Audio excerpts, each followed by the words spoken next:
அதிர்ஷ்டசாலி அவர் எங்க இருக்கிறார் அப்படிங்கிறதையும் முன்னெச்சரிக்கை அதிர்ஷ்ட வாய்ப்பாக இந்த பதிவிலே நாம் பார்க்கிறோம். அப்போ கன்னிராசியில் பிறந்திருக்கக்கூடிய நபர்களுக்கு அந்த மகாலட்சுமியின் அருளால் அந்த மகாகாளி நல்ல ஒரு வாக்கை சொல்லம்மா.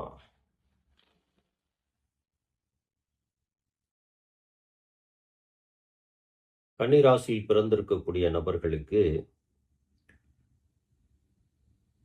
எல்லா துறையிலும் வெற்றி கிடைக்கப் போகுது.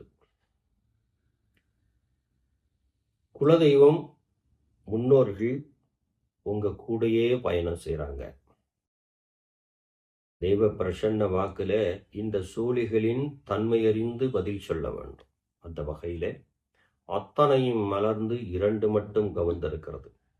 அப்போ குடும்பத்துக்குள்ளே துரோகி இருக்கிறான், கண்டுபிடித்துக் கொள்ளுங்கள்.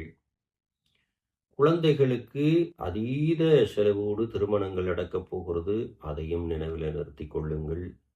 பெற்றவர்களுக்கு மனமகிழ்வை தரப்போகிறது. இந்த கன்னிராசி பெற்றோர்களுக்கு மன மகிழ்ச்சி ஏற்பட போகிறது. காரணம் என்னன்னா, வீட்டில் சுபிட்சம் ஏற்பட போகிறது, ஒரு சுப நிகழ்ச்சி நடக்க போகிறது.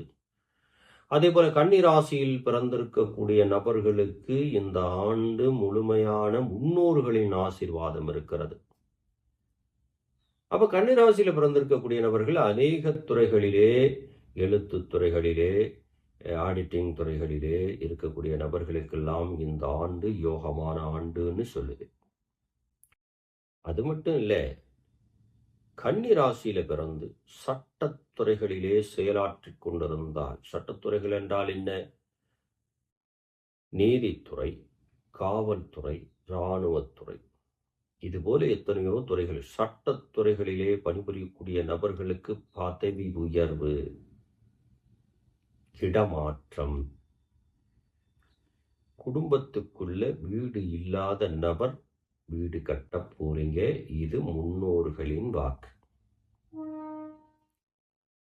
இதுவே மருத்துவம் சார்ந்த துறைகளிலே இருக்கக்கூடிய கன்னி ராசிக்காரால் வைத்தியம் செய்யக்கூடிய வைத்தியர், மருத்துவம் செய்யக்கூடிய மருத்துவர், படித்தவர் படிக்காதவர் 2 பேருக்குமே திடீர் ஜாக்பாட் இருக்கு.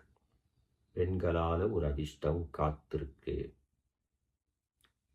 கலைத்துறை, அரசியல் துறை, பேச்சுத்துறை, ஜோதிடத்துறை, இந்த துறைகளிலே இருக்கக்கூடிய கன்னி ராசிக்காரங்களுக்கு இந்த ஆண்டு சங்கடமான ஆண்டு அப்படின்னு சொல்லலாம். கவனமாக இருக்க வேண்டும்.